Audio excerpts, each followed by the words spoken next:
Tom, good to see you, man. Welcome back to the show.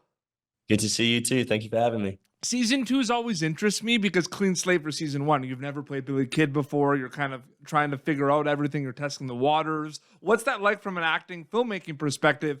Like coming back for another season after one season of playing this character. Yeah, I mean, there's kind of there's a distinct like joy in it in coming back because you feel like you're putting on an old skin, you know, like an old costume that's familiar. It feels like coming back to an old friend, and I'm such good friends with everyone on the show as well. That we've all become so tight that we all like literally we're texting each other like now saying how much we miss each other. I want to get back to it.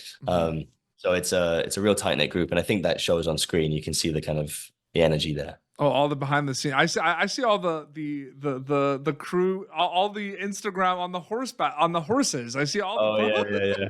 Yeah, there's stuff out there. If you look for it, there's plenty of behind the scenes stuff. Yeah. You look at Billy the Kid. You look at you had a chance to be part with the Ballad of Songbirds and Snakes, the Hunger Games world. Those are both in a lot of ways big scale worlds with everything. The Westerns have become big and everything. I'm curious if like they're separate from a storyteller mindset perspective, or do you bring things from the Hunger Games world to Billy Kid season 2, like, or are they completely separate for you?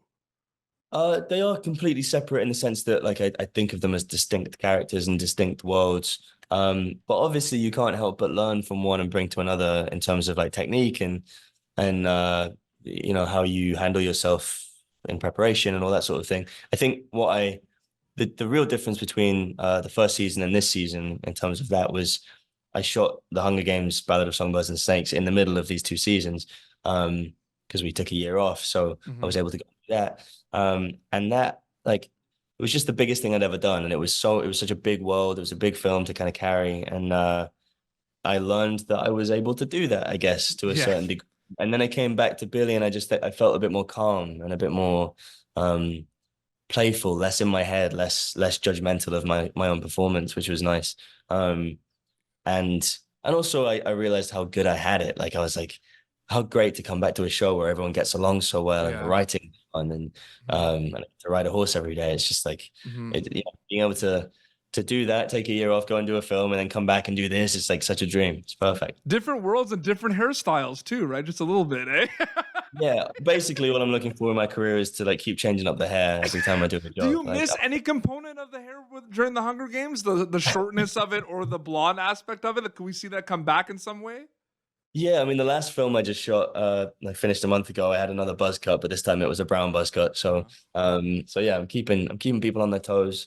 I don't know. I've kind of embraced the buzz cut thing. It's like it's very freeing to chop it all off. Yeah, no, totally. You obviously try not to do this, but I'm wondering because it's a Western and we're so as an audience member invested in every move Billy makes. Like I feel like that's the best thing about the show, right? Like in terms of decisions and everything, the family and friends and his group and everything. Are you ever conscious of the audience member watching Billy the Kid while you're making it at all? Or does that happen after you wrap? It's a really good question. I feel like I'm somewhat conscious. Like when I'm in the scene, not so much. I'm not thinking about it. But when I'm preparing for the scene or when I'm looking at the writing and having conversations with like Michael Hurst, the writer, and Donald DeLion, our main producer, some of the creative conversations we're having like in preparation for a scene or in preparation for the upcoming season, or in this case, part 2, I think sometimes, or even talking to a director about like what we're trying to achieve in a scene, then I'm thinking of the audience because I'm thinking about the big picture and what story we want to tell. And sometimes it might be as simple as like, I'm thinking ahead. And if we don't establish this now, it's going to be really hard for the audience to understand that it happens later on. Yeah. But I think that's also because I'm interested in directing as well and writing and producing. So I think I can't help but think that way. Sometimes I wish I was someone who could just switch that off and just act, but I think it's always there a little bit. Yeah. It's hard. And I can't wait for people to see more season 2, part 2 of Billy the Kid on MGM Plus. Tom, great chatting with you as always. Thank you so much for your time. Yeah, you too, man. Thank you so much. It was a pleasure. Thanks. Thank you for tuning in to Popternative. Make sure to check out our past episodes of Popternative on YouTube. This has been an Autograph Communications production.